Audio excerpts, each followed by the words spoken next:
And so, is there those techs all from all that learning that you did? Was there any like one or two techniques that really stood out to you, or was it really just get back to the fundamentals, really learn EQ, learn compression, learn volume Yeah, balancing? one tip I learned, and this was from a guy in Nashville, a Nashville-based sound engineer, simply writing the fader. And I also learned this in school, but to see Mm. how he applied it was really cool. So basically, writing the fader. If you have an instrument, another instrument comes in, and instead of cutting out the first instrument, just ride the fader. Just, turn it down, like really automate the volume if you have a DAW. So you just automate that volume, bring it down by 4 or 5 dBs, and then keep the other one there, sort of more prominent. And when this guy does his thing, you sort of raise the volume for the other one. Just those simple tricks. It sort of carves space in a mix. And another technique I like to use, and I actually showcase this in one of my master classes, I believe it's the second one,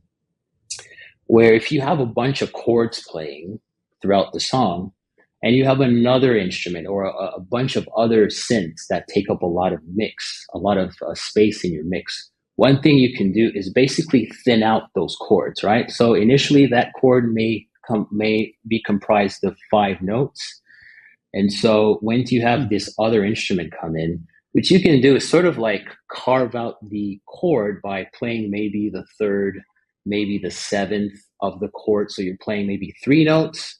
And so you're allowing sort of more space in your mix, and you're not cluttering the mix with all of these notes. You're sort of thinning out the chords. And so, sonically, it doesn't sound like the chord has been altered because you have a lot of stuff going on up here in the upper registers, but it does clean up the mix, especially when you sort of silence the notes in the lower mids, which take up a lot of energy in a mix. So that's another tip I can share. Huh, that's really cool. I hadn't heard that before.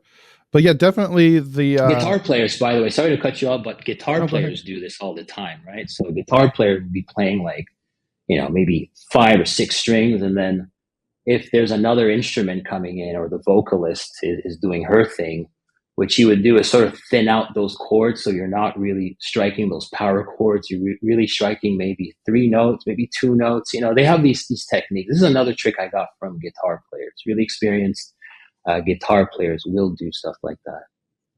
Huh. And that's probably just a good just mindset to have throughout your whole process and mixing, and realizing that there's consequences to anytime you add something, right? Or even take something away. Absolutely. So you throughout the whole mix, you got to keep in mind what's occupying each of the frequency ranges, what content is where, and just be intentional about that versus just saying, here's a cool sound, throw that in, because that's what I used to do.